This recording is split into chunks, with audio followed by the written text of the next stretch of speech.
Okay, sound अब आउँछ है। अब अलिकति नि यो जिनर डायोड भन्दा पहिला हामीले फिल्टर सर्किटको सानो कुरा गर्न बाँकी छ हिजोकोमा। फिल्टर सर्किटमा जस्ट अलिकति यही पेजलाई म युटिलाइज गर्छु है त। ल, हामीले के जान्यौँ त हिजो भन्दा एउटा पिएन डायोड जसले रेक्टिफायरको काम गर्छ, एसी इनपुट दियो भने उसले डीसीको साथसाथै अलिअलि एसी पनि निकाल्छ। त्यो अलिअलि एसी भनेको रिपल हो, अनवान्टेड एसी कम्पोनेन्ट हो र यही रिपललाई फिल्टर गर्नुपर्ने हो। अब हामीलाई फिल्टर सर्किट भनेको के किन होला जस्तो लाग्छ, हामीले जानेकै डिभाइसहरूले नै फिल्टरको काम गरिदिन्छ। जस्तै ए नम्बरमा क्यापासिटर पनि एउटा फिल्टर हो। हेरौँ, हामीलाई थाहा छ the first filter is capacitor filter. कसरी? सिम्पल कुरो छ, एसी र डीसीलाई फरक व्यवहार गर्छ क्यापासिटरले, बिकज वी नो क्यापासिटरको आफ्नै रेसिस्टेन्स हुन्छ, क्यापासिटेटिभ रियाक्टेन्स भनेर हामी एक्सी भन्ने लेख्थ्यौं नि, यसको भ्याल्यु त 1/ओमेगा सी हुन्छ, सबैलाई थाहा भएकै चिज हो। यो ओमेगा भनेको त्यही 2πf भयो, एफ भनेको फ्रिक्वेन्सी, सी भनेको क्यापासिटरको क्यापासिटेन्स, एबिलिटी टु चार्ज स्टोर, यो कुरा भयो है। अब अर्को एउटा सानो इन्फर्मेसन यहाँ हेरौँ त। अल्टरनेटिङ करेन्ट भनेको यसरी polarity up down up down up down 1 सेकेन्डमा 50 पटक अप 50 पटक डाउन। त्यही भएर एसी को फ्रिक्वेन्सी भयो 50 हर्ज, 1 सेकेन्डमा 50 पटक पोलारिटी चेन्ज हुनाले। तर डीसी भनेको त यस्तो चेन्ज हुँदैन, स्टेडी करेन्ट हो। हामी सबैलाई थाहा छ डीसीमा त नो अप नो डाउन, त्यसो भए रिपिटेसन पर सेकेन्ड त 0 भयो। So you always remember DC को फ्रिक्वेन्सी 0 हर्ज हुन्छ। अब त्यसो भए हाम्रो क्यापासिटरले डीसी को लागि कस्तो व्यवहार गर्छ होला त, हेरौँ त। फर डीसी, डीसी को लागि एक्सी को भ्याल्यु कति हुने भयो त? एक्सी भनेको क्यापासिटरको अवरोध क्या भन्दा यो फ्रिक्वेन्सीको ठाउँमा त 0 लेख्नु पर्यो, 1/0 भयो भने इन्फाइनाइट भयो। What does it mean? क्यापासिटरले डीसीलाई इन्फाइनाइट रेसिस्टेन्स दिन्छ। इन्फाइनाइट रेसिस्टेन्स दिनुको मतलब के भयो? ब्लक गर्यो, छिर्न दिएन। So capacitor blocks DC. अब डीसीलाई चाहिँ रोक्यो। अब एसी को लागि त इन्फाइनाइट हुन्न नि, हैन? एसी को त यहाँ सर्टेन फाइनाइट फ्रिक्वेन्सी हुन्छ, अनि त्यसले यो 1 लाई डिवाइड गर्दा सर्टेन रेसिस्टेन्स हुन्छ। डीसी जस्तो झ्याप्पै रोक्ने त होइन रहेछ। त्यसो भए हामीले के बुझ्यौं त? क्यापासिटरबाट डीसी लाई ब्लक गर्छ, एसी चाहिँ छिरेर जान्छ। त्यसो भए त हाम्रो डीसी र एसी को त छुट्टिने काम त भइगयो त। एसी पास भयो, डीसी रोकियो, रोकिएका ठाउँबाट आउटपुट ड्र गर्यो भने डीसी हामीले कलेक्ट गर्न पाइहाल्यौं। हाम्रो एम भनेको how to separate DC from AC, एउटा त बाई युजिङ क्यापासिटर भन्न पाइन्छ है। अनि एसी चाहिँ पास हुन्छ, डीसी रोकिन्छ भन्ने क्वेशन कलेजमा पनि आउँथ्यो नि। So that capacitor blocks DC अथवा क्यापासिटर ब्लक्स डीसी एक्सप्लेन गर्ने तरिका यही हो। तर एउटा रमाइलो खालको म एउटा वे सम्झाइदिन्छु ल, खुब आनन्द हुन्छ। यही क्वेशन प्लस 2 मा आएछ अनि एकजनाले हावा खालको स्टुडेन्टले लेखेको आन्सर है। उलाई के थाहा थियो भने नि डीसी भनेको जस्तो सिधा जान्छ, नो फ्लक्चुएसन भन्ने थाहा रहेछ। एसी भनेको यस्तो अल्टरनेटिङ नेचरको हुन्छ, यो पनि थाहा रहेछ। र उलाई अर्को कुरा चाहिँ के पनि थाहा रहेछ भन्दाखेरि क्यापासिटरको सिम्बल पनि थाहा रहेछ। जस्तै यहाँ एकैछिन है त, क्यापासिटरको सिम्बल त हामीलाई पनि थाहा छ पक्कै। प्यारलल प्लेट क्यापासिटर भनेको यस्तो दुईटा प्यारलल प्लेट देखाइन्छ। अब क्वेशन के आयो? एसी पास हुन्छ डीसी पास हुँदैन किन? अब उसले यस्तो फर्मुला जानेकै थिएन, के लेखोस्? यसो विचार गरेछ। क्यापासिटर भनेको यस्तो हो, डीसी भनेको त सिधा धरको जस्तो हुन्छ, अब छेकिहाल्यो, यसले जानै दिएन, ब्लक गरिहाल्यो। अनि एसी भनेको त अल्टरनेटिङ करेन्ट हो, अल्टरनेटिङ करेन्ट त यस्तो हुन्छ, so it can pass through the capacitor भनेर चित्र बनाएर छोडेछ क्या। हामीलाई पनि सम्झिन त राम्रै हो त होइन? एसी अल्टरनेटिङ भएको हुनाले इट क्यान पास, डीसी सिधै गएको क्यापासिटरले छेकिहाल्यो। सम्झिने तरिका मात्रै है, यो त जस्ट रमाइलो, जस्ट फर फन होइन? ठ्याक्कै म हरिला आदित्य कि कसले लेखेछ, यस्तै लागेछ तिमीलाई पनि? ओके, यसरी सम्झिन पनि पाइयो, तर रियलमा म्याथमेटिकल्ली इन्फाइनाइट रेसिस्टेन्स भएको हुनाले डीसीलाई ब्लक गर्ने हो। ल, यति कुरा हामीले जानेपछि अर्को क्लासको फिल्टर छ हाम्रो बी नम्बरमा, इन्डक्टर फिल्टर भनिन्छ बी नम्बरमा। इन्डक्टरले पनि मजाले फिल्टर गरिदिन्छ, डीसी र एसीलाई छुट्याइदिन्छ। कसरी? ल हेरौँ। इन्डक्टरको पनि आफ्नै रेसिस्टेन्स हुन्छ, इन्डक्टिभ रिएक्टेन्स भनेर एक्सएल भन्ने पढेको होला। It's formula is omega L अथवा 2πfl हो। अब डीसीलाई कस्तो व्यवहार गर्छ होला त हेरौँ न। फर डीसी को लागि त फ्रिक्वेन्सी त 0 हर्ज हुन्छ। फ्रिक्वेन्सी 0 हर्ज भयो भने f0 हुनासाथ 0 भयो। What does it mean? Block गर्छ कि पास गर्छ त? अवरोध नै 0 छ, रोक्दै रोकेन, चेकै गर्दैन भनेपछि पास, कम्फर्टेबली पास भयो। डीसीलाई सर्लक्कै पास भयो, पुरै भिआइपी आउँदाखेरि सिंहदरबारको गेट खुल्या जस्तो, पर गाडी देख्ने बित्तिकै गेट फुल खुल्छ नि, सरकारी गाडी भिआइपी गाडी आयो भनेपछि गेट स्वाट खुल्या जस्तो इन्डक्टरबाट डीसी गइहाल्छ। तर एसी को त केही न केही फ्रिक्वेन्सी त हुन्छ नै, अनि फ्रिक्वेन्सी इन्टु यो सारा कुरा गर्दा सर्टेन रेसिस्टेन्स आउँछ। सो डीसी छिरेर गइहाल्यो, क्यापासिटरको कार्ड चेक गर्दै गर्छ भने त छुट्टी त हाल्यो नि, के अरे एसी को चेक गर्दै गर्छ भनेपछि डीसी र एसी छुट्याउन इन्डक्टर प्रयोग गरे पनि भएछ। अनि क्यापासिटर र इन्डक्टर कस्तो भन्दा ट्याक्कै अपोजिट। क्यापासिटरले डीसीलाई रोक्ने, इन्डक्टरले डीसीलाई जान दिने।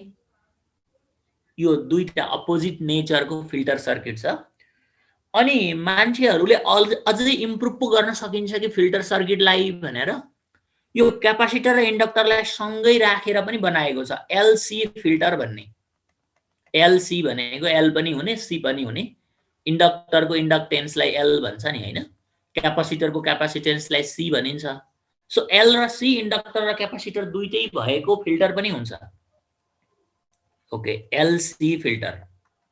अब एलसी फिल्टरको पनि एल को काम यही हो, सी को यही हो। कसरी जोडेको हुन्छ सर्किटमा एउटा म सिम्पल पिक्चर यहाँ राखिदिन्छु है त। जस्तै यताबाट हाम्रो केही आयो भने बाटोमा एल र क्यापासिटरलाई चाहिँ यो ट्रान्सभर्स सेक्सनमा यसरी राखिन्छ। अनि यो सेक्सन त जहिले अर्थिङ गरे हुन्छ। ल मैले यसलाई अर्थिङ नै गरिदिएँ तलतिर। अनि यतापट्टिबाट चाहिँ हामीले आउटपुट लिने हो है, र यतापट्टिबाट चाहिँ हामीले के दिने हो त? रेक्टिफायरबाट निक्लिएको इनपुटलाई यहाँ लाउने हो।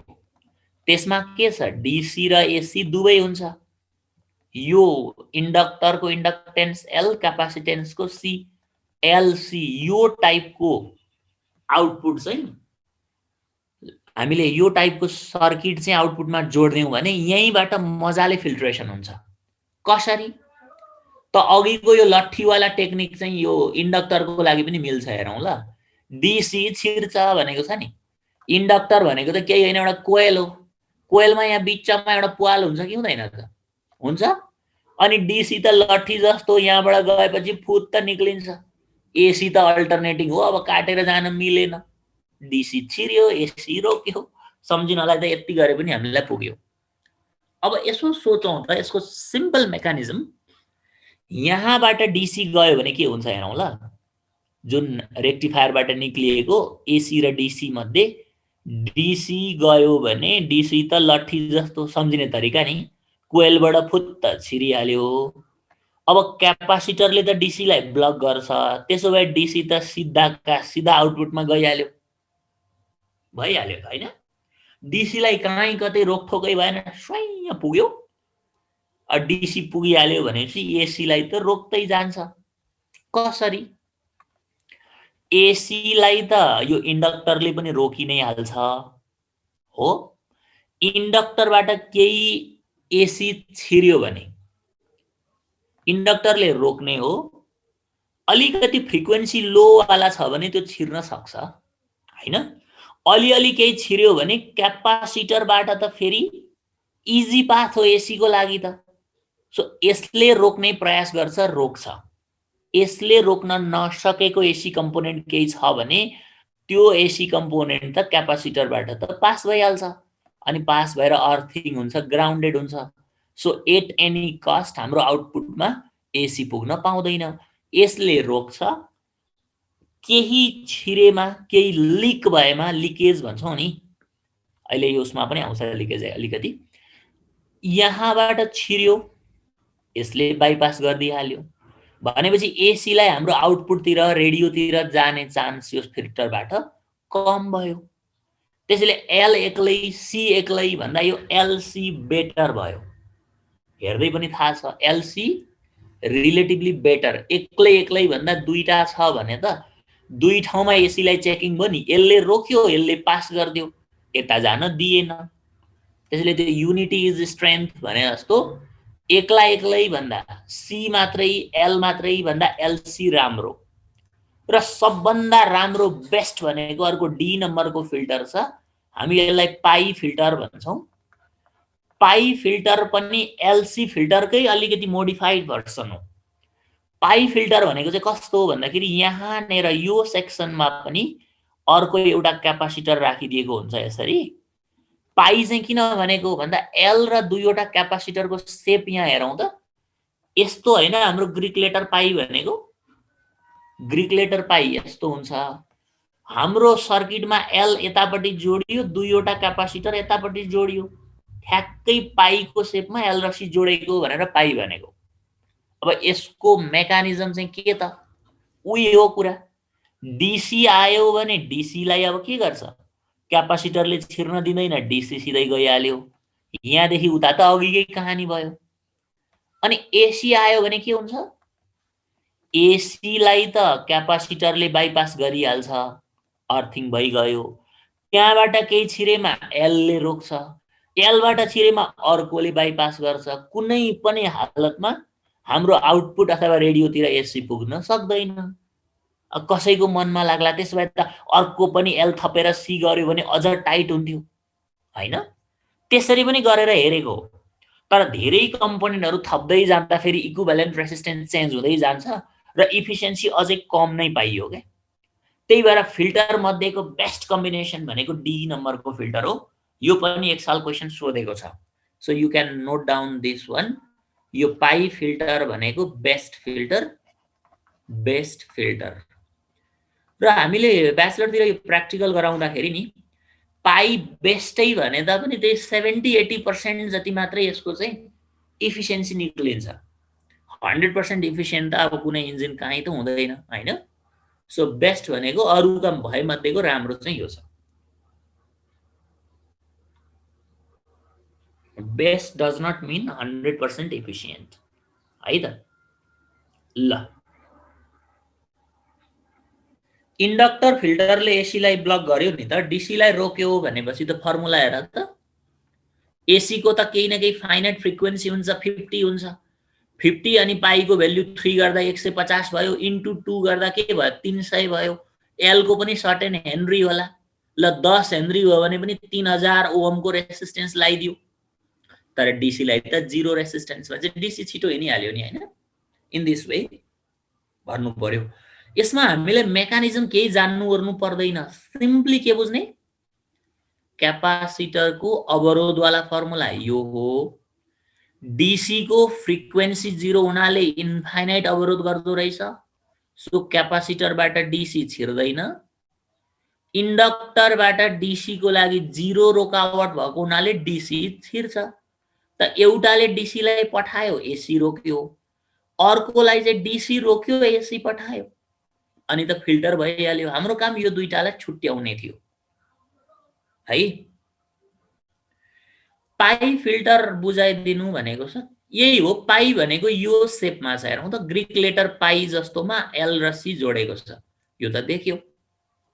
यो बाटोमा मैले क्यापासिटर राखेँ, एसी लाई के गर्छ भन्दा हेरौँ न, एसी लाई त क्यापासिटर त इजी पाथ हो, त यो क्यापासिटरबाट एसी गइहाल्छ, ग्राउन्डतिर गयो, एसी छुट्टी गयो। बाई चान्स केही एसी त्यता गएको थिएन भने इन्डक्टरले रोकिदिइहाल्छ। त्यहाँबाट पनि अलिअलि छिर्यो भने अर्को क्यापासिटर यहाँ बाइपास गर्न हाजिर छ भनेपछि एसी लाई त यहाँ बडा तनाव छ, यसैले झुक्क्याएर तल पठाइदियो, यसले बाटो छेक्छ बा, त्यहाँबाट जेनतेन लुकेर छिरेको यसले अर्थिङ गराइदिन्छ भने चाहिँ हाम्रो आउटपुटमा एसी पुग्ने सम्भावना धेरै नै कम छ यो लास्टको फिल्टरमा। अब डीसी भनेको त डाइरेक्ट हो, डीसी लाई क्यापासिटरले यता जानै दिँदैन, सो सिधै यता जान्छ। इन्डक्टरले रोक्दै रोक्दैन, फुत्तै छिरेर यहाँ जान्छ। क्यापासिटरले इन्फाइनाइट ब्लक गर्छ, ग्राउन्डतिर जाँदैन भने चाहिँ स्वित आउटपुटतिर रेडियोतिर हाम्रो डीसी जान्छ भने चाहिँ डीसी र एसी लाई मजाले केलाइयो नि त। यहाँ यही त हो फिल्टर सर्किट। क्वेशन कसरी आउँछ भन्दाखेरि क्यापासिटरबाट डीसी पठाए के हुन्छ भन्ने हुन सक्छ, रोक्छ कि पास हुन्छ। इन्डक्टरबाट डीसी पठाए के हुन्छ, उनीहरुको रेसिस्टेन्सको यो फर्मुलै पनि सोधिदिन सक्छ, which filter is the best filter, pie filter is the best filter, finish. के छ र अरु यसमा है। ओके, अब हामी अलिकति फरक कुरामा जाउँ है त।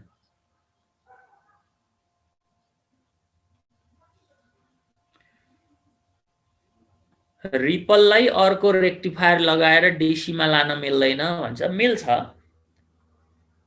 तर रिपलको म्याग्निट्युड त्यस्तो धेरै पनि हुँदैन, अनि ओरिजिनल एसी हुँदा हुँदै रिपललाई बनाउने त्यति काम गरिँदैन।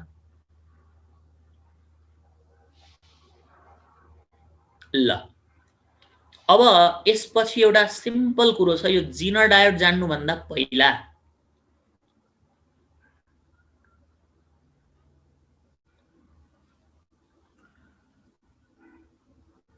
ओके ल,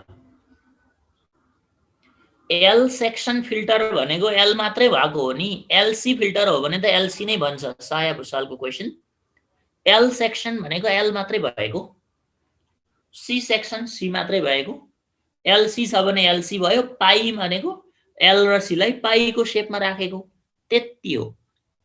अब यहाँ हेरौँ त, हामीले हिजो पढेको जुन पीएन डायोड थियो नि, पीएन डायोडमा के जानेको थियौं हामीले, फरवर्ड बायसमा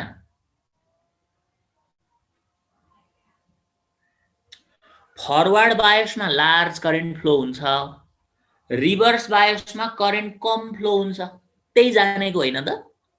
सो यो ग्राफ भनेको पीएन र जिनरमा दुवैलाई यसैबाट बताउँदैछु, राम्रोसँग हेरौँ ल, सजिलो कुरो छ यसमा। ओके, अब यहाँ हेरौँ, पीएन डायोडको फरवर्ड बायसमा हेरौँ त, भीएफ भनेको फरवर्ड भोल्टेज हो, अनि यो चाहिँ करेन्ट हो, फरवर्डको करेन्ट आईएफ।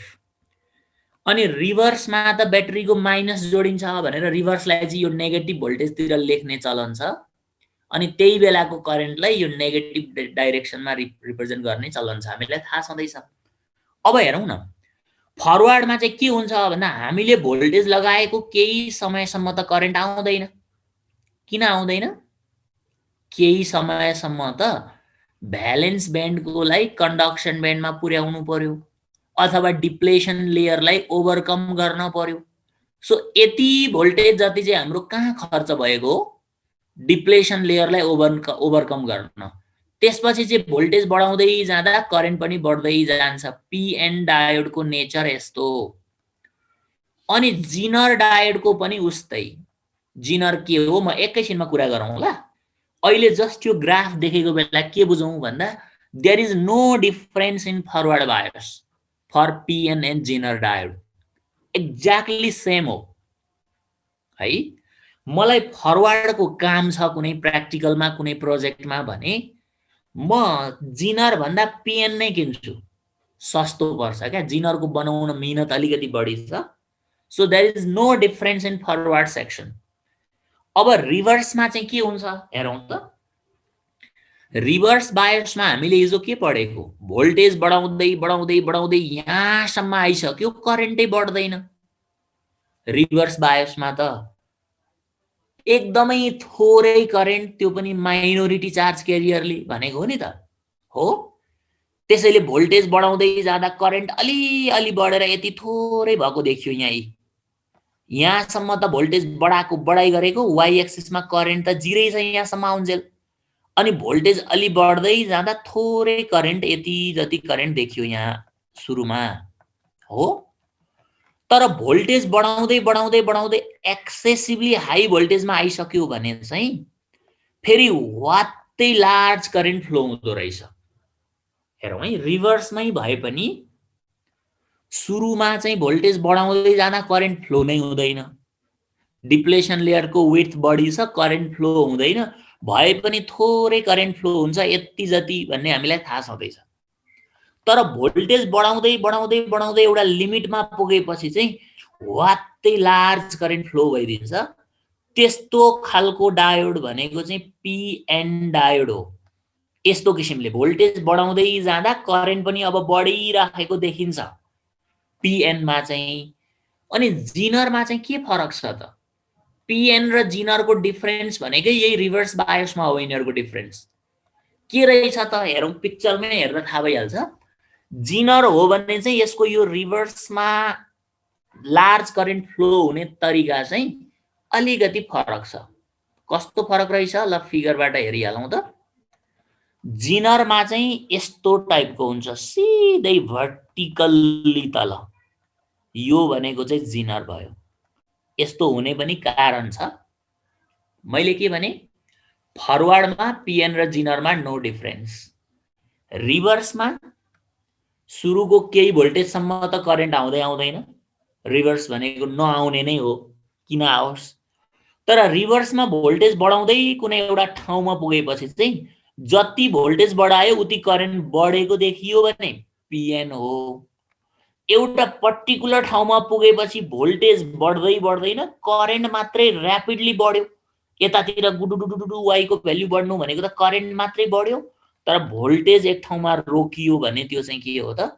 जिनर हो।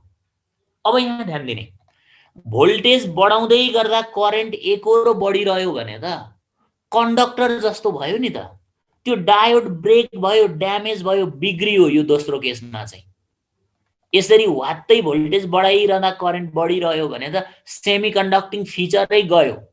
त्यसैले पिएन डायोड ड्यामेज हुन्छ। यो लार्ज करेन्ट बढ्न थाल्यो भने है। तर जिनर डायोड चाहिँ भोल्टेज फिक्स भएर करेन्ट एकरो बढेको हुनाले यो चाहिँ उसको स्पेशल फिचर भयो। सो रिभर्स बायसमा अलिकति हाई भोल्टेजमा पुगेपछि वात्तै करेन्ट बढ्नुलाई ब्रेकडाउन भनिन्छ। हेरिहालौँ, सिम्पल कुरो छ। फरवर्डमा त भोल्टेज बढाउँदा करेन्ट बढ्छ, केही समयपछि नो प्रब्लम। रिभर्समा केही भोल्टेजसम्म त भोल्टेज बढाउँदा करेन्टै बढ्दैन, रिभर्सको विशेषतै हो। तर भोल्टेज अलि बढाउँदै गरेपछि चाहिँ त्यो डिप्लेसन लेयरको सबै बोन्डहरू ब्रेक हुन थाल्छ क्या। बोन्ड ब्रेक भएपछि त त्यहाँ अपोजिसन त केही रहेन, नरहेपछि कन्डक्टर जस्तो हुतुतुतु करेन्ट फ्लो हुन थाल्यो भने पिएन डायोड बिग्रियो भन्ने हो, ड्यामेज भयो, ब्रेकडाउन भएपछि अर्कै रिप्लेस गर्नुपर्छ। तर जिनर डायोड चाहिँ जब ब्रेक हुन्छ नि तब उसको एक्सन सुरु हुन्छ। फरक यही हो। पिएन डायोड ब्रेक भयो भने रिप्लेस गर्नु पर्यो, मिति पुग्यो। जिनर डायोड ब्रेक भयो भने बल्ल उसको एक्सन सुरु भयो। के विशेषता छ त जिनरमा? भोल्टेज बढाउँदै बढाउँदै बढाउँदै एउटा पर्टिकुलर ठाउँमा पुगेपछि अब भोल्टेज नबढेर एकोरो करेन्ट मात्रै बढ्ने फिचर रहेछ, त्यो किन बनेको अहिले हामी एकैछिन डपिङको नेचरबाट सिकौँला। तर भोल्टेज बढाउँदै जाँदा जति भोल्टेज बढिरह्यो उति करेन्ट बढेको देखियो पिएनमा चाहिँ, हो नि। त्यसैले भोल्टेज बढाइरहँदा करेन्ट बढिरह्यो भने त कन्डक्टर जस्तो भयो, सेमी कन्डक्टिङ फिचरमा त युज गर्नै पाइएन। यसको मतलब पिएन डायोड बिग्रियो भन्ने हो ब्रेकडाउन हुँदा चाहिँ। ब्रेकडाउन भनेको डिप्लेसन लेयरको कोभालेन्ट बोन्ड ब्रेक भयो र डिप्लेसन लेयर टुट्यो भनेको। अब के फाइदा भयो त नि, भोल्टेज एक ठाउँमा रोकेर करेन्ट मात्रै एकरो बढ्दा के फाइदा भयो त भन्दा हामी सबैलाई थाहा छ कुनै पनि सोर्सको पावर भनेको त भोल्टेज इन्टु करेन्ट हुन्छ। जस्तै कुलेखानीको पावर दिस मच मेगावाट भने जस्तै पावर भनेको त कन्स्टेन्ट हो नि हरेक कुराको, होइन र? कुनै पनि एउटा सोर्सको पावर त फिक्स हुन्छ, पावर त फ्लक्चुएट हुने कुरो होइन। तर त्यो कन्स्टेन्ट पावर चाहिँ हामीले जिनर डायोडमा लगायौँ भने के हुने रहेछ, एउटा पर्टिकुलर भोल्टेजमा पुगेपछि, लेट अस सपोज 12 भोल्टमा पुगेपछि के भयो, भोल्टेज त जिनरमा बढेकै छैन त, भोल्टेज चाहिँ कन्स्टेन्ट भएर बसिदियो। 12 भोल्टमा पुगेपछि भोल्टेज चाहिँ रोकियो, हैन? अनि भोल्टेज रोकिए पनि के बढिरहेछ, करेन्ट बढिराखेको छ। भन्नुको मतलब हामीलाई टेलिभिजनमा स्टेबलाइजर जोड्छौं नि, के का लागि जोडेको त, कुनै कारणवश लाइटनिङको कारणले होस् या सर्ट सर्किटको कारणले होस्, हाम्रो घरमा कुनै कारणबाट एक्सेसिभली हाई पावर आयो रे, लाइटनिङ गर्दा चार्ज थपिएर हाई करेन्ट आउँछ, हैन? हाई पावर आउँछ, सर्ट सर्किटबाट पावर एकदमै बढेर आयो, पावर बढेर आइदियो घरमा भने जिनरले कसरी रोक्छ त? अब हेरौँ, भोल्टेज त 12 भोल्टमा पुगेपछि रोकिहाल्दो रहेछ, के मात्रै बढ्यो, करेन्ट मात्रै बढ्यो। त्यसो भए पावर बढ्यो, लेफ्ट साइडमा बढ्यो भने यसलाई कम्पेन्सेट गर्न त राइट साइड पनि बढ्न पर्यो। ल अब बढेको पावर चाहिँ करेन्ट बढेर कम्पेन्सेट भइदियो भने त कुनै समस्या परेन, हैन? अनि भोल्टेज चाहिँ कन्स्टेन्टै भयो, नत्र भए त पावर बढ्यो भने हेरौँ त के सम्भावना छ, पावर बढेर आयो भने भोल्टेज पनि बढ्न सक्छ, लेफ्ट साइड बढेपछि राइट साइड बढ्न सक्छ नि त।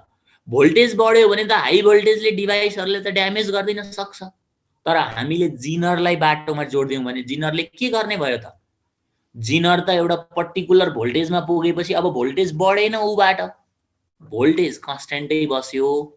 अनि बढेको पावर कम्पेन्सेट चाहिँ कसरी त, करेन्ट बढाएर। त्यही भएर लार्ज करेन्ट जिनरबाट फ्लो भइदिन्छ। त्यही जिनरबाट लार्ज करेन्ट फ्लो हुनु भनेकै जिनर डायोडको ब्रेकडाउन हो। लार्ज करेन्ट फ्लो हुने दुई तरिका छ, हामीले सुनेकै होला। पावर कन्स्टेन्ट भनेको नेचुरल कुनै सोर्सको पावर कन्स्टेन्ट हुन्छ, तर एक्सिडेन्ट भनेको त बाइ द वे जसरी पनि हुन सक्छ, सर्ट सर्किटबाट होला, लाइटनिङबाट होला, अथवा कुनै कारणमा अब कहीँ कनेक्सन गर्दा गर्दै मिस्टेकली रङ ठाउँमा चाहिँ टच भइदियो भनेदेखि हाई पावर आइदियो घरमा इन केस भने जिनरले जोगाउँछ। ओरिजिनल्ली सोर्सको त कन्स्टेन्ट हो, एउटा ब्याट्रीको फिक्स चाहिँ हो, तर कहीँ कनेक्सन गर्ने क्रममा लाइभ वायर र न्युट्रल वायर छुवाइदियो भने त्यस्तो अवस्थामा चाहिँ त्यो गडबडीलाई रोक्ने त हो नि जिनर भनेको, होइन? त्यसैले पावर फ्लक्चुएट भएमा, पावर कन्स्टेन्ट भएमा टेन्सन छैन, पावर फ्लक्चुएट भइदिएमा चाहिँ जिनरले बचाउने काम गर्छ। त्यही भएर त्यो भोल्टेजलाई रेगुलेट गर्नको लागि चाहिँ जिनर डायोड लगाइएको भनेको। अब त्यस्तै गरेर कहिलेकाहीँ पावर घटेर पनि आउला, होइन? पावर घटेर आए पनि जिनरको विशेषता के रहेछ, भोल्टेज चाहिँ फिक्सै बस्दो रहेछ ब्रेकडाउन भएपछि।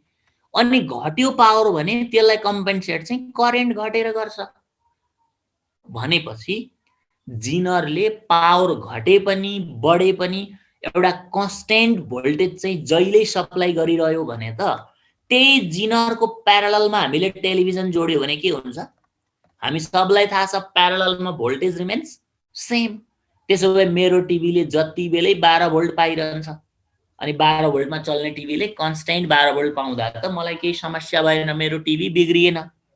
सो जिनरको यो विशेषता क्या, भोल्टेज बढाउँदै बढाउँदै बढाउँदै जिनरमा हामी गए पनि एउटा पर्टिकुलर ठाउँमा पुगेपछि भोल्टेज बढ्दै बढ्दैन, भोल्टेज बढ्दैन, के मात्रै बढिरहन्छ, करेन्ट मात्रै बढिरहन्छ।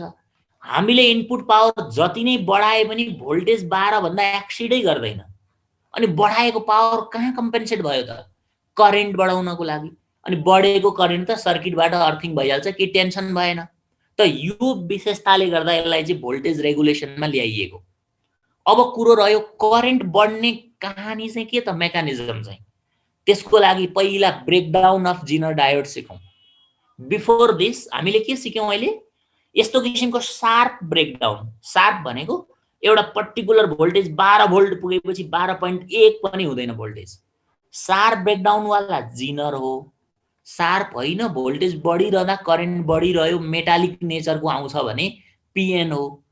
मेटलको जस्तो काम गर्यो अनि सेमिकन्डक्टर पिएन भन्न त कहाँ पाइयो र, बिग्रिएको भयो क्या, त्यो चाहिँ लथालिङ्ग भयो। पिएन ब्रेकडाउन बिग्रिन्छ, जिनर ब्रेकडाउन रेगुलेसन सुरु हुन्छ र जिनरको शार्प ब्रेकडाउन छ। ब्रेकडाउन भनेको के हो, धेरै करेन्ट फ्लो हुने हो। धेरै करेन्ट किन चाहिँ फ्लो हुन्छ त, अब त्यसको लागि हामी हेरौँ। ब्रेकडाउन अफ जिनर डायोड दुई प्रकारको हुन्छ। ल यसको लागि म यही ठाउँ युज गरिदिन्छु। ल ब्रेकडाउन अफ जिनर डायोड हेरौँ त ल एकपटक।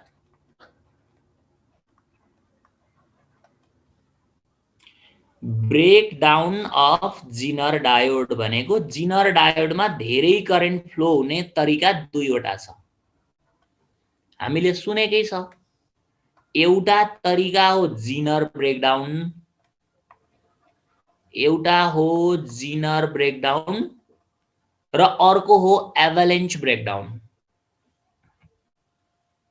जिनर र एभालेन्च ब्रेकडाउन दुईटा हुन्छ। पहिलो कुरा त यो ब्रेकडाउन हुने भनेको कहाँ हो, रिभर्स बायस गरेको बेला ब्रेकडाउन हुने हो। यो कुरा सम्झ्यौं ल, रिभर्स बायसको बेला ब्रेकडाउन हुने हो। ठीक। अब जिनर ब्रेकडाउन हुनको लागि चाहिँ के शर्त चाहिन्छ त भन्दा, एउटा कुरा यहाँ हेरौँ त, पिएन डायोड र जिनर डायोडको बनावट नै फरक हुन्छ। यो पिएन डायोड बनाउनलाई जुन पी टाइप र एन टाइप सेमिकन्डक्टर हुन्छ नि, त्यो सेमिकन्डक्टरहरू चाहिँ लाइटली डप गरेको हुन्छ। लाइटली डप भनेको पी टाइप बनाउँदा ट्राइभ्यालेन्ट इम्प्युरिटीहरू थोरै राखेको, एन टाइप बनाउँदा पनि पेन्टाभ्यालेन्ट इम्प्युरिटी थोरै राखेकोलाई लाइटली डप भन्छ। तर जिनर डायोड भनेको चाहिँ कस्तो हो त, हेभिली डप्ड हो। हेभिली डप्ड हुन्छ भनेको के हो, पी टाइप, जिनर पनि पिएन डायोडै हो नि त, पिएन कै अलिकति एडभान्स फर्म हो जिनर चाहिँ। हामीले सिम्बलकै रूपमा हेर्दा पनि उस्तै उस्तै देखिन्छ नि। यस्तो लेख्यो भने यो पिएन डायोडको सिम्बल हो। अब जिनर डायोड हो भने लगभग त्यस्तै त्यस्तै हुन्छ, यहाँनिर यस्तो जेड जस्तो हुन्छ, यति त फरक हो। पिएनमा जुगा हुँदैन, जिनरमा जुगा हुन्छ। जिनर डायोड इज द जुगे डायोड। अब जुगै आइसकेको भनेपछि पिएन भन्दा अलि म्याच्योर्ड पनि हो, त्यसरी सम्झे पनि हुन्छ रेगुलेटरको लागि। र जिनरमा यो जुगा पनि यस्तो जेड सेपको छ, हेरौँ त है, टक्क जेड सेपको छ। अनि लामो धरको भनेको पी हो, चुच्चो भनेको त एन नै हो। यसको पनि लामो धरको पी हो, चुच्चो भनेको एन हो। त्यसैले पिएन र जिनर दुवै पिएन डायोडै हो क्या, केही फरक छैन। फरक केमा छ, उनीहरूको बनावटमा छ। जिनर चाहिँ हेभिली डप्ड हुन्छ भने पिएन चाहिँ लाइटली डप्ड हुन्छ। हो, यही हेभिली डप्ड गरेका कारणले शार्प ब्रेकडाउन भन्ने फिचर निक्लिएको रहेछ। अब हुन्छ चाहिँ के त भन्दा, पहिलो शर्त भनेको चाहिँ खतरनाकै हुन्छ, हेभिएस्ट डपिङ गरिन्छ। पिएन भन्दा जिनर हेभी त क्लियर हो नै, हेभी मध्येको पनि हाइएस्ट डपिङ गरेको हुन्छ जिनर ब्रेकडाउन गराउनको लागि, पहिलो कुरा। अब हेभिएस्ट डपिङ गर्यो भने चाहिँ के हुन्छ त भन्दा हेभिली डप्ट गर्यो भने विड्थ अफ डिप्लेसन लेयर, यो पोइन्ट ख्याल गरौँ है, हेभिली डप्ट गर्यो भने विड्थ अफ डिप्लेसन लेयर चाहिँ न्यारो हुने रहेछ। यो डी को भ्याल्यु चाहिँ एकदमै स्मल हुने रहेछ। किन? हेरौँ यसको बारेमा।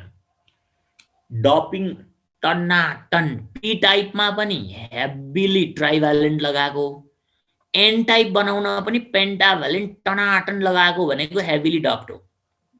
हेभिली डप्टमा के फाइदा पाइयो त भन्दा हेभिली डप्ट गर्यो भने डिप्लेसन लेयर न्यारो हुँदो रहेछ। कारण के भन्दा हेभिली डप्ट गर्यो भने पीमा होलहरू धेरै हुन्छ, पक्का हो, अति धेरै हुन्छ। हेभिली डप्ट भनेको त्यही त हो नि। पीमा होलहरू धेरै हुन्छ, एनमा इलेक्ट्रोनहरू धेरै हुन्छ। अब इलेक्ट्रोन धेरै हुन्छ भने चाहिँ एनमा त होल कम हुन्छ। मैले एउटा मात्र देखाइदिएँ ल। अनि हेभिली डप्ट गर्दाखेरि यता कन्सन्ट्रेसन अति नै धेरै हाई, यता कन्सन्ट्रेसन अति नै लो। त कन्सन्ट्रेसनको डिफरेन्स धेरै भयो भने फ्लो रेट फास्ट हुन्छ। पहाडमा पानी बग्दा पनि त लेभलको डिफरेन्स धेरै भयो भने छिटो बग्छ कि बग्दैन? छिटो बग्छ। हो, यो कन्सन्ट्रेसन डिफरेन्स हाई भएको हुनाले फास्ट फ्लो हुन्छ यताको होलहरू। सिमिलरली यताको इलेक्ट्रोन पनि उत्तिकै ऱ्यापिडली फ्लो हुन्छ। यो फास्ट फ्लोको कारणले दुईपट्टिबाट एकदमै हाई प्रेसरको फ्लोले गर्दा डिप्लेसन लेयरको विड्थ न्यारो बन्दो रहेछ। विड्थ न्यारो भएपछि के हुन्छ भन्दा इलेक्ट्रिक फिल्ड इन्टेन्सिटी हुन्छ नि E बराबर V/D भन्ने। हेरौँ त, यो D को भ्याल्यु त एकदमै सानो हुने भयो हेभिली डप्ट गरेकोले। V भनेको त डिप्लेसन लेयरको भोल्टेज हो, त्यो भनेको त 0.7 भोल्ट अथवा 0.3 भोल्ट डेभलप हुन्छ। अब ध्यान दिउँ त, यो भोल्टेज त त्यस्तो धेरै फ्लक्चुएट हुँदैन, 0.7 0.3 भनेको point समथिङ नै हो, नो म्याटर। तर डी अति नै थोरै भएको हुनाले यो इलेक्ट्रिक फिल्ड इन्टेन्सिटी के भयो त भेरी हाई हुने भयो। कहाँ? यो इलेक्ट्रिक फिल्ड इन्टेन्सिटी चाहिँ भेरी हाई डेभलप भयो कहाँ? डिप्लेसन लेयरमा। यो मैले लेखेको डी भनेको यही डिप्लेसन लेयरको विड्थ हो। ध्यान दिउँ, विड्थ अफ डिप्लेसन लेयर अति नै सानो। सानो भइसकेपछि सानो कुराले डिभाइड गर्दा very high field is developed at the depletion layer. अब हाई फिल्डले के गर्छ त? धेरै तातो रिजन छ भने के गर्छ? वरिपरिको कुरालाई डढाइदिन्छ। छेउछाउमा मेल्ट हुने चिज छ भने मेल्ट गरिदिन्छ। भने जस्तै हाई इलेक्ट्रिक फिल्डले चाहिँ दिस फिल्ड भनेको this high electric field breaks the covalent bond of depletion layer. This high field breaks the covalent bond of depletion layer हो।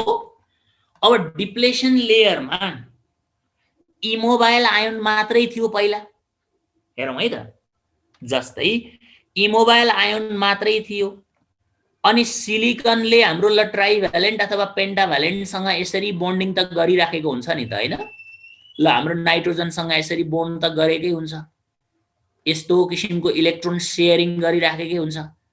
भनेपछि अब यो हाई इलेक्ट्रिक फिल्डले चाहिँ यो बोन्ड डिसोसिएसन एनर्जी सप्लाई गरिदिन्छ। High एनर्जीले त त्यो बोन्ड भत्काउन सक्ने भयो। बोन्ड भत्काइदियो भने त त्यो पेयर गरेका इलेक्ट्रोनहरू छुटिने भयो नि त, हो। अनि एउटा इलेक्ट्रोन त्यहाँबाट फ्री भएर बाहिर गयो भने एउटा होल पनि बन्ने भयो। त्यसैले एउटा इलेक्ट्रोन फ्री भएमा एउटा इलेक्ट्रोन र एउटा होल फर्मेसन भयो।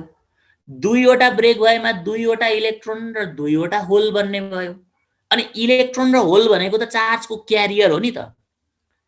डिप्लेसन लेयरमा चार्ज क्यारियर नभएर पो फ्लो रोकिएको त।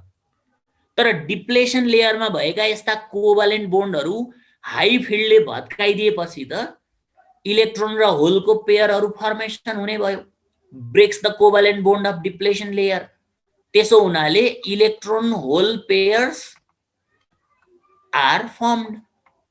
अब इलेक्ट्रोन होल भनेको त क्यारियरहरू हो कि होइन? अनि डिप्लेसन लेयरलाई किन डिप्लेसन भनेको त? चार्ज क्यारियरहरू नभएर। तर कोभ्यालेन्ट बोन्डै ब्रेक भएर इलेक्ट्रोन र होलको पेयर बन्यो भने त अब depletion layer remains no more depletion. त्यहाँ त चार्ज क्यारियरको प्रेजेन्स हुन थाल्यो भनेपछि डिप्लेसनमा पनि चार्ज क्यारियर, यता पनि चार्ज क्यारियर, यता पनि चार्ज क्यारियर, त चार्ज क्यारियरको मुभमेन्ट अब मजासँगले फ्लो हुने भयो। डिप्लेसन लेयर त कमजोर भइरहने भयो।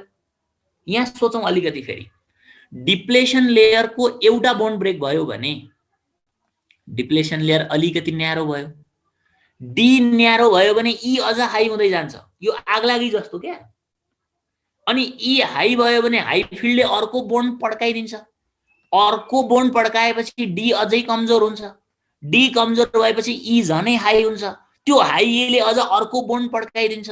सो मलाई भन्न मात्रै समय लागेको विदिन अ सेकेन्ड डिप्लेसन लेयरको बोन्ड पटटटटटटट पड्किरहन्छ। अनि डिप्लेसन बोन्ड पातलो भइरहनु भनेको के हो? करेन्ट बढेको बढै गर्नु। यसरी र्यापिडली करेन्ट बढिरहनु भनेको के हो? हाई करेन्ट फ्लो हुनु। त्यसैलाई हाम्रो जिनर ब्रेकडाउन भनिन्छ। And remember one thing, zener कसरी डपिङ गरेको छ? हेभिली डपिङ गरेको हुनाले इम्प्युरिटी, यो नाइट्रोजन जस्तो इम्प्युरिटीहरू धेरै भएको हुनाले कोभ्यालेन्ट बोन्ड विथ सिलिकन पनि प्रशस्त हुन्छ जिनरमा चाहिँ। कोभ्यालेन्ट बोन्ड खरबको अर्डरमा हुन्छ। अनि खरबौं बोन्डहरू हो भने जति पड्किए पनि केही घण्टा केही दिन चलाएर पनि सिद्धिँदैन। त्यही भएर जिनर डायोड चाहिँ ब्रेकडाउन भए पनि बिग्रिँदैन, because of its large number of covalent bonds with the impurity atoms. जति छ बोन्ड क्या ब्रेक गरेर कहिल्यै सिद्धिँदैन। कहिल्यैको मतलब केही दिनसम्म। अब केही दिन त कसले अपरेट गर्छ र, हैन? हामीले केही घण्टा टिभी हेर्ने हो एक दिनमा। अनि अर्को विशेषता के हुन्छ? पावर अफ गर्यो भने त्यो ब्रेक भएको कोभ्यालेन्ट बोन्डहरू फेरि रियुनाइट हुन्छ अनि जिनर डायोड जस्ताको तस्तै तन्दुरुस्त हुन्छ। डिप्लेसन लेयर पुरै ब्रेकडाउन हुन्छ पिएनमा चाहिँ, लाइटली डप भएको हुनाले केही घण्टामा डायोड बिग्रिन्छ नै। तर जिनर चाहिँ हेभिली डप भएको हुनाले सेमिकन्डक्टरसँग इम्प्युरिटीको कोभ्यालेन्ट बोन्ड यति धेरै हुन्छ कि केही दिन ब्रेक भइराखे पनि सिद्धिँदैन। त्यही भएर जिनर डायोड चाहिँ कम्प्लिटली डिस्ट्रोय हुँदैन, ड्युरेबल हुन्छ। मेन कारण त्यही हो। अब electron hole pairs are form भएपछि के भयो त? लार्ज करेन्ट फ्लोज भयो र यसरी करेन्ट फ्लो हुनुलाई के बुझिन्छ? जिनर ब्रेकडाउन भनिन्छ। ल, जिनरबाट यो मेकानिजमबाट लार्ज करेन्ट फ्लो हुन पनि सक्छ। अर्को मेकानिजम छ एभालेन्स ब्रेकडाउन भन्छ। त्यो एभालेन्सको अब एकछिन पछाडि कुरा गरौँ। यहाँसम्ममा कसैलाई केही क्वेसन भए लेखौँ त?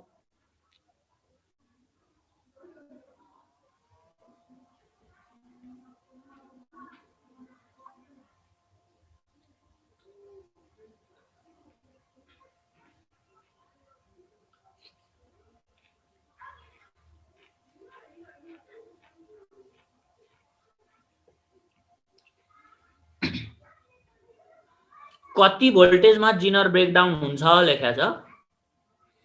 जिनर ब्रेकडाउन चाहिँ कति भोल्टेजमा हाम्रो आवश्यकता अनुसार हो। अब 3 भोल्टको रेगुलेसन चाहिएको छ भने 3 भोल्टको बनाउन पनि मिल्छ, 6 भोल्टको पनि हुन्छ, 12 भोल्टको पनि हुन्छ। जेनरली मार्केटमा पाइने चाहिँ अप टु 12 भोल्टमा ब्रेकडाउन हुने पाइएको छ। अब एभालेन्स ब्रेकडाउन हो भने अझै हाई भोल्टेजमा ब्रेक हुने गरी बनाइएको हुन्छ। अहिले म ग्राफमा देखाउँछु त्यो कुरा एकैछिनपछि। अब जिनर ब्रेकडाउनमा अरु केही नबुझ्ने, यसमा तनाव लिनु पर्दैन। जान्ने कुरा के हो? जिनर ब्रेकडाउन भनेको जिनर डायोडबाट लार्ज करेन्ट फ्लो हुने तरिका। त्यो करेन्ट किन फ्लो हुन्छ? डिप्लेसन लेयरको बोन्ड ब्रेक भएर। बोन्ड ब्रेक कसले गर्छ? त्यहाँ हाई इलेक्ट्रिक फिल्ड बन्दो रहेछ। किन? हेभिली डप्ड गरेको हुँदो रहेछ। त्यसले गर्दा यो डिप्लेसन लेयरको विड्थ डी को भ्यालु सानो भयो, डी कम हुँदा हाई फिल्ड बन्यो, हाई फिल्डले बोन्ड भत्काएपछि डिप्लेसन लेयरमा पनि इलेक्ट्रोन र होल पाउने भयो। अब डिप्लेसन लेयर डिप्लेसन रहेन, लार्ज करेन्ट फ्लो हुने भयो, अनि हेभिली डप गरेकाले त्यो बोन्ड कहिल्यै ब्रेक भइ सक्दैन, त्यही भएर लामो समयसम्म टिक्छ। जिनर ब्रेकडाउनमा ब्रेकडाउनको मेन रिजन के हो? High electric field intensity due to very small value of D. यति जान्यो भने अरु केही पनि चाहिँदैन। कोभालेन्ट बोन्ड भनेको इलेक्ट्रोन शेयरिङ गरेर बढ्ने बोन्ड कोभालेन्ट बोन्ड हो। त्यो बोन्डको पनि आफ्नै सर्टेन डिसोसिएसन एनर्जी हुन्छ। त्यो एनर्जी यो हाई फिल्डले सप्लाई गर्यो भने बोन्ड ब्रेक हुन्छ। बोन्ड ब्रेक भएपछि इलेक्ट्रोन फुर्सदिलो भयो, अनि एटमबाट इलेक्ट्रोन निक्लिएपछि इलेक्ट्रोन गएपछि त्यहाँ होल पनि बन्ने भयो। त्यही भएर इलेक्ट्रोन होल पेयर फर्मेसन बढ्दै जान्छ। जति धेरै बोन्ड ब्रेक भयो उति इलेक्ट्रोन र होल पेयर बन्दै जान्छ। अब ठ्याक्कै अर्को तरिकाको ब्रेकडाउन पनि छ, त्यसलाई चाहिँ हेरिहालौं त, सजिलो छ अर्को धेरै नै। अर्को ब्रेकडाउन भनेको चाहिँ एभालेन्च ब्रेकडाउन है त। जिनर जस्तै एभालेन्च ब्रेकडाउन चाहिँ कति बेला हुन्छ त? अस्ति भर्खरै मुस्ताङकै कहाँ पहिरो गएको भिडियो आइरहेको थियो नि, एभालेन्च अफ स्नो भन्थ्यो। त्यो पहिरो जस्तै हो यो। एभालेन्च भनेको हिउँ पहिरोमा प्राय युज हुने शब्द हो यो। एभालेन्च भने कस्तो त हेरौं त। एभालेन्च भनेको नि माथि एउटा पहाडको टुप्पोमा म चढेर एउटा ढुङ्गा गुडाइदिए तलतिर, रमाइलोको लागि क्या। डाँडामा पुगेको बेला एउटा ढुङ्गा लडाइदिएको, त्यो ढुङ्गाले अलि तल गएर अर्को ढुङ्गालाई टङ्ग हिर्काएछ। हिर्काएपछि त अब दुईटा ढुङ्गा गुड्न थाल्यो। त्यो दुईटा ढुङ्गा गुड्दै जाँदा अलि तलतिर अरु दुईटा ढुङ्गालाई टङ टङ हिर्काइदियो। अब गुड्ने ढुङ्गा कतिवटा भयो? 4 वटा भयो। त्यो 4 वटा ढुङ्गाले अरु 4 वटालाई बाटोमा ठ्याङ ठोकिदिन्छ भनेपछि तल पुग्दा 4 4 ले के भयो? 8 भयो। यसरी हुँदै हुँदै हुँदै मैले रमाइलोका लागि एउटा ढुङ्गा लडाइदिएको, तल गाउँतिर त विशाल पहिरोको रूपमा पो गयो यो त। यो प्रकारको पहिरो भनेको के हो? एभालेन्च ब्रेकडाउन भयो। 1 बाट 2, 2 बाट 4 बढ्दै जाने पहिरो इज द एभालेन्च ब्रेकडाउन। अब एभालेन्च ब्रेकडाउनको विशेषता चाहिँ के हुन्छ भन्दा, जिनरको विशेषता हेभिएस्ट डपिङ थियो। यसको विशेषता भनेको चाहिँ भेरी हाई रिभर्स भोल्टेज भनेको रिभर्स बायोसमा जुन भोल्टेज लगाउँछौं नि हामीले, त्यो रिभर्स भोल्टेज चाहिँ एकदमै हाई हुनुपर्छ एभालेन्च ब्रेकडाउन गराउनको लागि। त्यसो भए के हुन्छ त? यो फिगरबाट हेरौं त। अब म ट्याक्क बनाइदिहाल्छु। सिम्पल छ, के पनि छैन एभालेन्चको कहानी। Very high reverse voltage. अब जिनर डायोड भन्ने बित्तिकै यसको ब्रेकडाउनको कुरा छ भनेपछि रिभर्स बायसमा जोडेकै छ। रिभर्समा जोड्नु भनेको पी मा के जोड्नु पर्यो?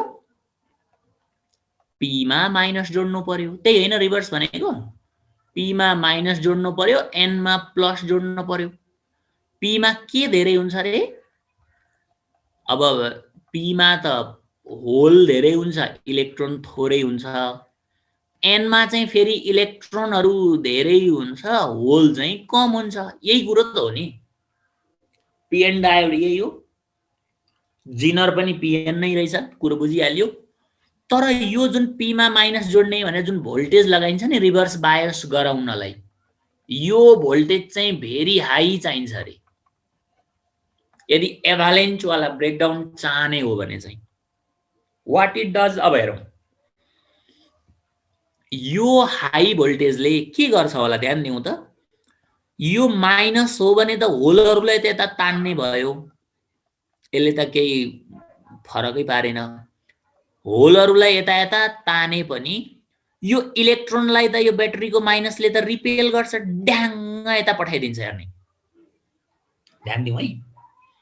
हाम्रो भोल्टेज हाई छ, लेट अस से यो इलेक्ट्रोनको चार्ज ई भयो है त। यो इलेक्ट्रोनको चार्ज ई, हामीले लगाएको भोल्टेज भी। अनि इभी भनेको त काइनेटिक एनर्जी अफ यो इलेक्ट्रोन भएन र? भोल्टेज हाई छ भने यो इलेक्ट्रोन एकदमै हाई काइनेटिक एनर्जीले गरेर ड्याङ डिप्लेसन लेयरलाई हिर्काइदिन्छ। हेरौँ त के हुन्छ होला त।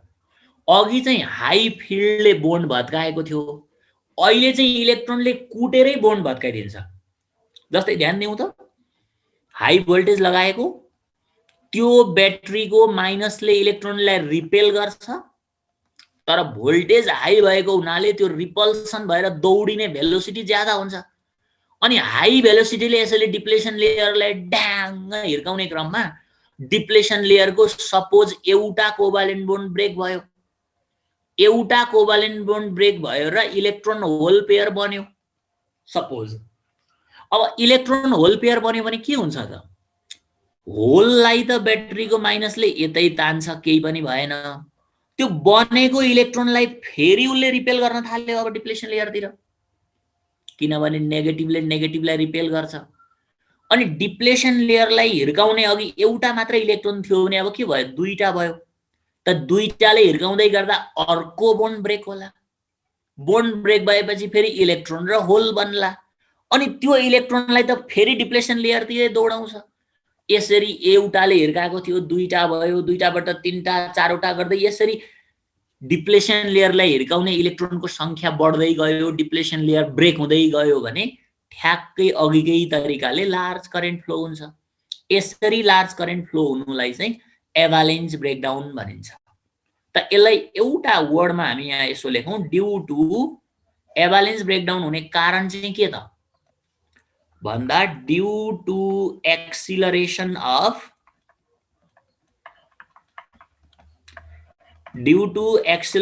Of minority carrier towards the depletion layer. Due to acceleration of minority carrier towards the depletion layer, यही इलेक्ट्रोनहरु डिप्लेसन लेयरमा गएर हिर्काउन थालेपछि के हुन्छ? कोभालेन्ट बोन्ड ब्रेक्स। अनि कोभालेन्ट बोन्ड ब्रेक्स भयो भने के हुन्छ? डिप्लेसन लेयर कमजोर हुँदै जान्छ। कोभालेन्ट बोन्ड ब्रेक भयो भने इलेक्ट्रोनको संख्या पनि बढ्दै जान्छ। अनि त्यो बढेका इलेक्ट्रोनहरुले फेरि डिप्लेसन लेयरलाई हिर्काउँछ। अनि कोभालेन्ट बोन्ड ब्रेक भएपछि त के भयो? Large current flows. मलाई भन्न पो समय लागेको त। पहिला एउटाले हिर्काउँछ, अनि एउटा बोन्ड ब्रेक भयो भने त्यहाँबाट एउटा इलेक्ट्रोन निस्किन्छ, अनि हिर्काउने इलेक्ट्रोन दुईटा भयो। दुईटाले अरु दुईटालाई भत्कायो भने फेरि हिर्काउने इलेक्ट्रोन चारवटा भयो। हिर्काउने इलेक्ट्रोन चारवटाले चारवटा बोन्ड भत्कायो भने अरु चारवटा इलेक्ट्रोन निक्लियो, आठवटाले हिर्कायो। यसरी मैले भन्न समय लागे पनि विदिन अ सेकेन्ड यो सारा खेला भइसक्छ। भन्नुको मतलब पटटटटट बोन्डहरु भत्किन्छ, तर जति भत्के पनि धन्न यो जिनर हो। हेभिली डब्ड गरेकाले बोन्डहरु अरबौं हुन्छ, कहिल्यै सिदिदैन। So it works for the long time. अनि यो लार्ज करेन्ट यसरी फ्लो हुनुलाई के भनिन्छ? एभालेन्ज ब्रेकडाउन भनिन्छ। अब एउटा क्वेशन हामीले पहिला एक्जाममा पनि आएको थियो, ग्राफ दिएको थियो यसरी। 1 बाट 2 मैले एक्जाम्पल दिएको। पहिला 4 वटा माइनोरिटी थियो भने 4 बाट अरु 4 हुँदै 8 होला। एकै हुन्छ भन्ने छैन। माइनोरिटी क्यारियरमा लेस नम्बर अफ इलेक्ट्रोन थियो भनेको। म एउटा रिभर्स बायसको सानो पिक्चर बनाउँछु, कुन चाहिँ जिनर हो कुन एभालेन्ज हो चिन्ने ल क्लासले। मैले एउटा ब्रेकडाउन यता देखाएँ, अर्को ब्रेकडाउन अलिकति टाढा देखाएँ। यतातिर हाम्रो यो रिभर्सको भोल्टेज भयो, अनि यतातिर हाम्रो करेन्ट छँदैछ। यो नम्बर 1, यो नम्बर 2, कुन एभालेन्ज कुन जिनर ल लेखौँ त। एभालेन्ज पनि जिनरले देखाउँछ। अरे कस्तो क्वेशन सोध्या हो विनमजी। जिनर डायोडको दुईवटा ब्रेकडाउन हुन्छ, एउटा जिनर ब्रेकडाउन, एउटा एभालेन्ज ब्रेकडाउन।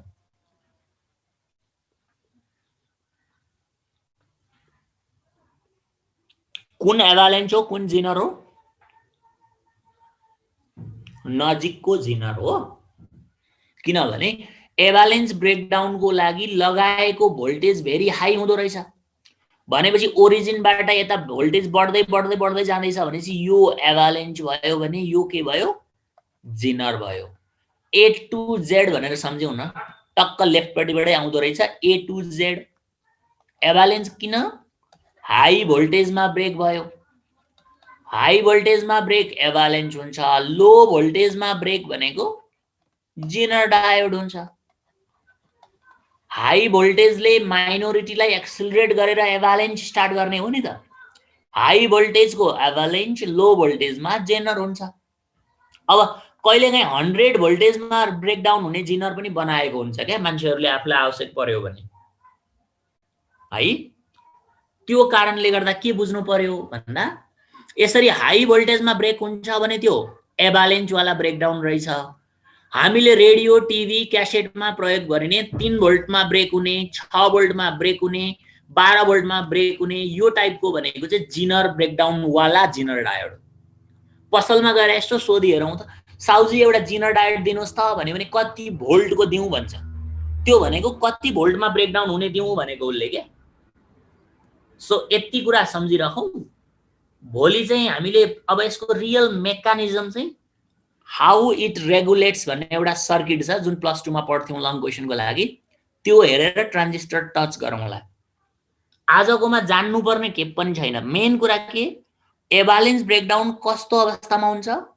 एप्लाई भोल्टेज हाई भएको बेला। हाई भोल्टेजमा ब्रेक हुन्छ भने एभालेन्स, हेभिली डम्प गर्दा ब्रेक हुन्छ भने जिनर। दुवै केसमा डिप्लेसन लेयरको बोन्ड नै भत्किने हो, लार्ज करेन्ट नै फ्लो हुने हो। जिनरमा भोल्टेज रोकिएर करेन्ट मात्रै बढ्नु नै के हो त? ब्रेकडाउन हो। त्यो विशेषताले गर्दा टिभीले हाई भोल्टेज पाउन पर्दैन र टिभी जोगिरहन्छ। त्यति कुरा त हो नि हाम्रो। अनि फिल्टर सर्किट त जानिसक्यो अगाडि है। ल यति नै गरौँ आजलाई। त्यो भनेको जिनर ब्रेकडाउन हो भनेको छ सोनियाले। त्यो भनेको कुन भनेको? एभालेन्स ब्रेकडाउन पनि फरक फरक हुन्छ। जिनरहरूको जिनर हो। एभालेन्स ब्रेकडाउन पनि फरक फरक भोल्टेजमा हुन सक्छ।